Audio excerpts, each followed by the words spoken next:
everybody. It's still Christmas in July.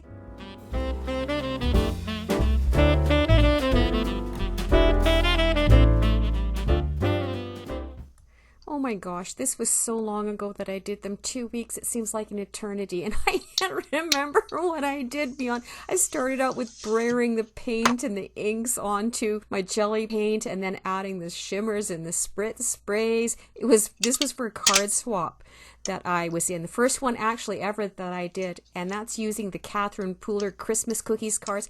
So I set myself the challenge that this was for one of the Color Throwdown challenges, and the colors were navy, terracotta, and something else. I can't even remember at the stage in the game. Anyways, they all had to have those 3 colors, and they all had to use the new shimmer spritzes that I got, and they all had to use the same cookie stencil and die set and the same background embossing folder. So I made 4 cards because I was like, well, one of them should turn out, and then eventually the whole set did, so I just sent it off. It was Craft. Craft was the 3rd color. Those are the inside of the cards. They each had a really light tone with the cookies in the background that were on the panels in the front. And you can see that here they've each got a different color that I had embossed in either like a sparkle or a white, and used some of the embossing glaze with it too.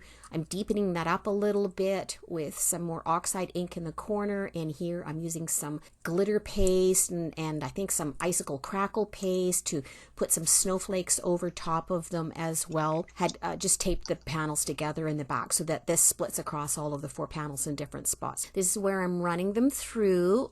That was the Simon Says Stamp Christmas Cookies embossing folder that I was using for each of them. And the neat thing is, when your paste are still somewhat wet a little bit, it actually will emboss that into the paste as well too. All right, I'm just trying to remember where I'm going next with this. I'm just an everyday crafter. I'm not really a content creator, although I'm a wannabe content creator. Oh yes, the stencils. All the gingerbread cookies that I made. I ended up with 5 on each of these particular pieces of paper with different tones of craft in the white. And so I was using this stencil from Photoplay just to put them in with a couple of tones of the oxide inks to get a little bit of shadowing on the cookies. And then I went back over with my embossing pen. I tried the Versamark through it first, but it didn't go through the fineness of the stencils. So the Versamark pen out, and then I put on white embossing glaze so that we had the gingerbread icing on top of each of the cookies. And there I'm just taking off some of the sputs that got stuck on there so that they wouldn't emboss and he'd have fuzzies on his pants. And this is a speed thing of all of those cookies running through, because I've only got 1 die set for them. So it's like, speed dial on cookies. There we are.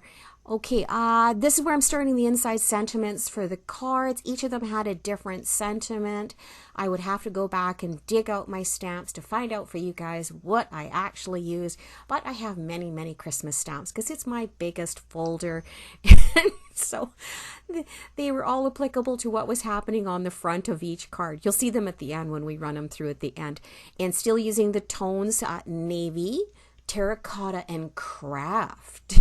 See, I remember at that time. So each of these ones, with the cookies in the background that we did being so light, I just stamped over top. Here I'm messing around with placement on where we're going to put the little gingerbread guys on each of those cards.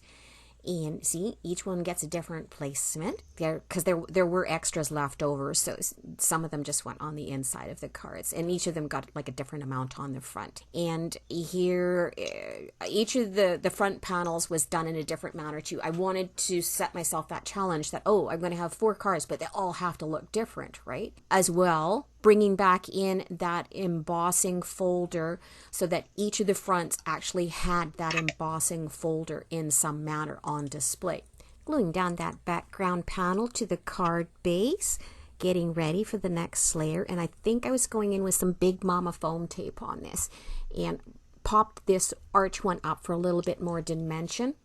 I like to add a wee bit of glue to each side of that foam strip. It not only gives a little bit more wiggle room for me. I'm notorious in fussing over how I want to place these things down in spot, and I will hover over top of it and decide where I'm going to put it down. So it just helps me with that as well too. And with my age, I've got a little bit of astigmatism, and so it's getting harder, of course, to place things perfectly straight, which ties in with my little bit of perfectionism that I have. Not OCD, I'm not that anal, but I do have perfectionism.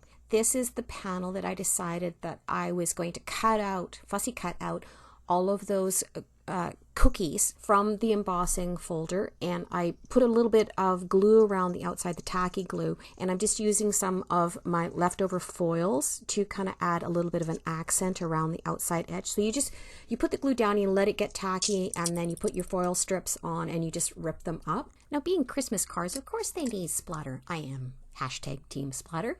And got out the Gonzai Kuretake starry colors and later the gem colors. I'm using the coppery gold to kind of accent that terracotta color. And I'm also going to bring in the blue from the gem one here to also accent that navy color that we've got in the background. And this panel I actually splattered really quite heavily for me. So got that all over those guys. Just kind of unify the whole thing. Again, going in with this one over the entire panel that we've got set down in the background with that coppery gold. This was where I was choosing on which Christmas die cuts I was going to use for the front. So this is one of my close to my heart ones. And I did this one in a couple of layers because I wanted part of the believe in there, and you'll see that I will cut this off a little bit later on. But I wanted to tie in the white with this one and then that terracotta as well too. You can see I used another darker ink across the bottom here just to have a little bit of an ombre effect on the bottom. Then I'm going to pull out one of my oxides and go over top of it again. It kind of gives it a really neat kind of modelly effect. That was Rusty Hinge. I pulled out one of my favorite embossing powders. This is an iridescent sparkle one, and put it over that oxide. You got to heat it from the back first though, so the sparkle doesn't all fly off, and then you can get it from the front. Setting the die into place, and I'm going to run that through my big shot. I am going to do some dye surgery on this though, because I don't want the just across the top on this.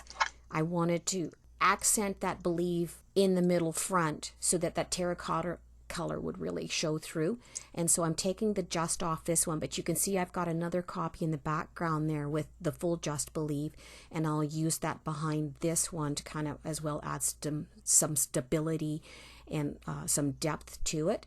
So the just is showing through, setting that in place with some glue. And the other believe in the magic, that was another close to my heart sentiment that I had in there. Let's see, I can't even remember what I'm about to do here. Oh, yeah, I didn't like the first copy of In the Magic, so I'm doing another one. And I think I used the other one in the background. I think it's because I didn't have enough of a tab on it to slip it underneath the believe. So I'm fussy cutting it out so that it will fit. I probably still glue the other one behind again, just to add some stability to it and some dimension. I am one of the queens of fussy cutting, which is really funny considering I've got carpal tunnel so bad from all years of milking. And the believe on this one, I had to set up in little itsy bitsy spots with teeny pieces of foam tape to kind of go around the cookies and set it into place. So I've pulled the backers off of all of those, and I'm putting glue in the other spots. There we are, setting it down, and now it's putting in the gingerbread men.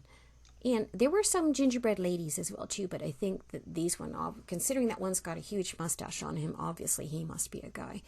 And so got the other one set down into spot, and now the panel is going onto the card base. So that's almost number 2 card done. Yes, we are on a roll. Can you just put it into place, Jer? Okay. Embellishment time. Yes, this calls for confetti, and this is one of their confetti mixes instead of the sequins. I don't like the holes in that. I remember I was trying to make them look like decorations on the Christmas trees too, as if they were like little ornaments set behind. So here on to the next card, and this one, cutting out the Mary in the terracotta again.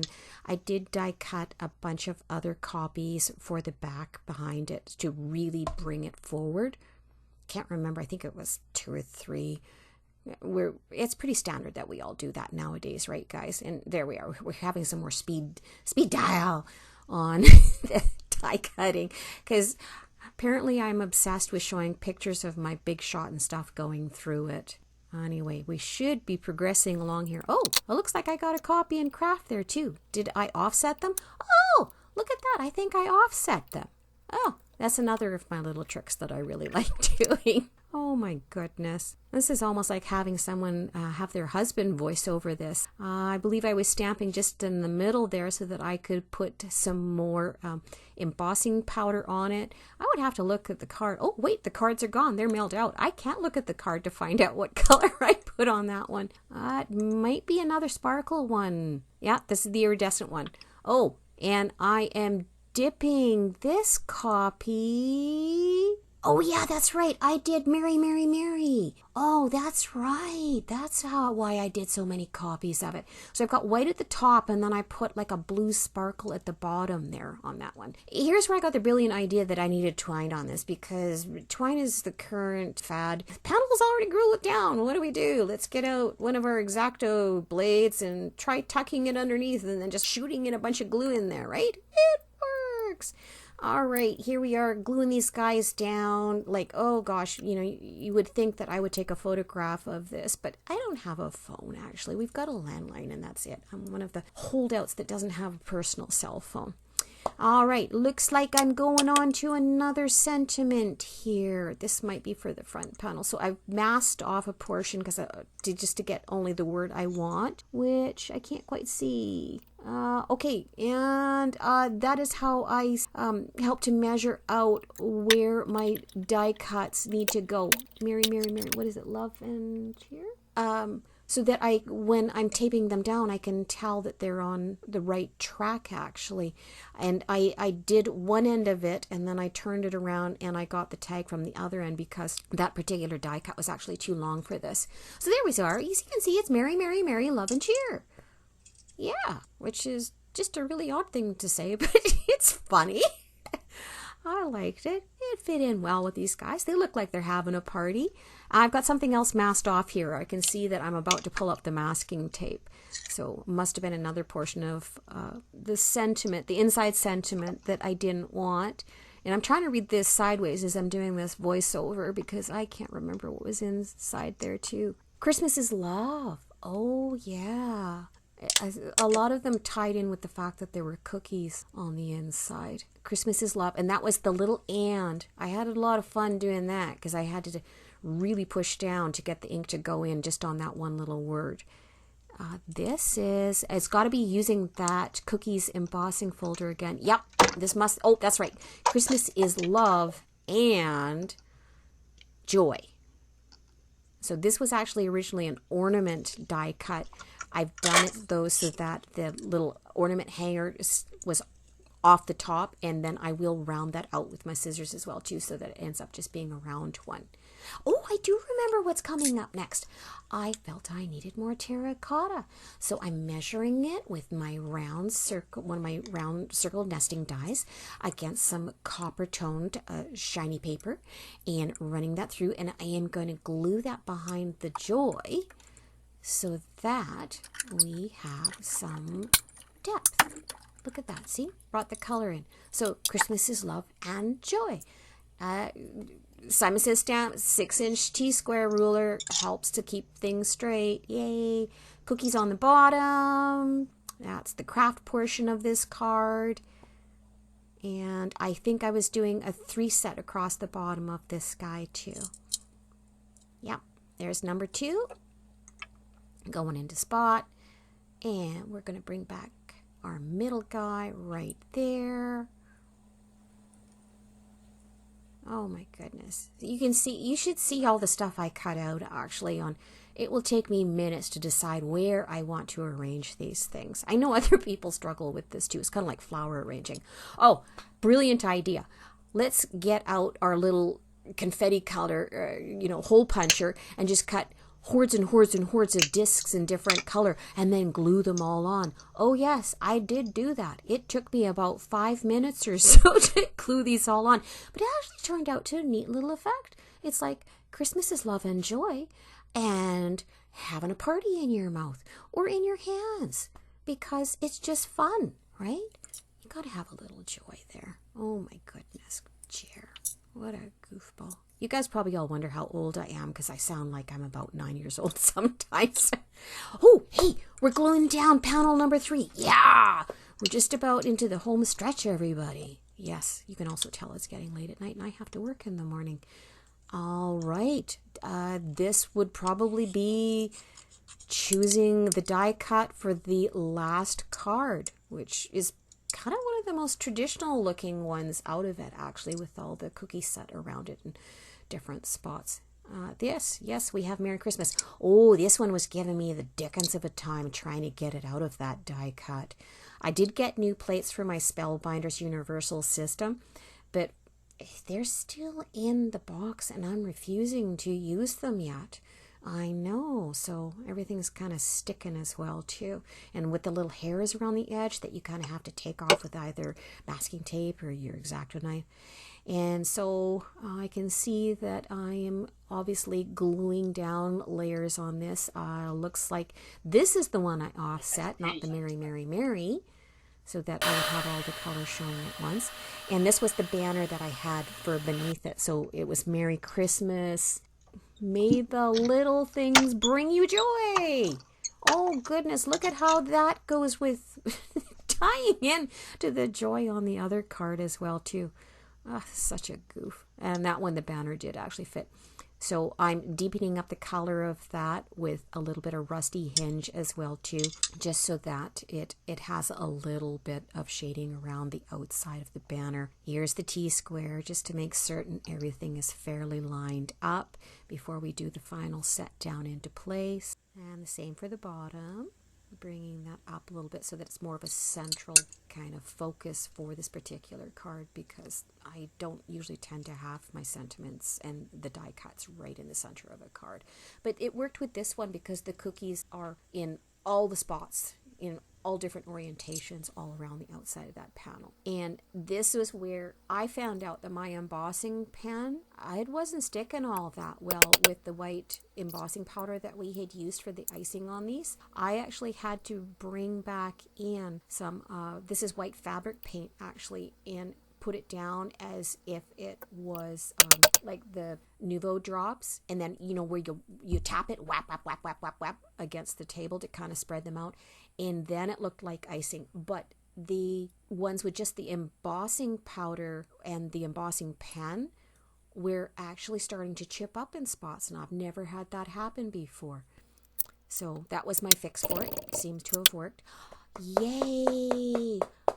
It's the end, guys, and we are putting down a different custom stamp in a different shade of blue or navy or terracotta or craft on the back of each of these cards for whomever they're going off to. They're for a lovely friend in one of my card making groups, Chitty. Sweet lady, and I don't know if she'll be giving them out. I boxed them up in one of those plastic sets that you can get from Amazon and put a little ribbon around if she wants to give them out. And then I didn't know if she would like this set because they're kind of different for Christmas cards, for the Christmas swap. So I also did her another one, and that is the angel card that I did, which there's also a video on that one as well too. So between the two different sets, I'm hoping that she will like at least one of them. And so there's all the cards. Everybody, I hope you're having a great time. You all be that change you want to see in the world. And thanks so much for watching. Bye-bye.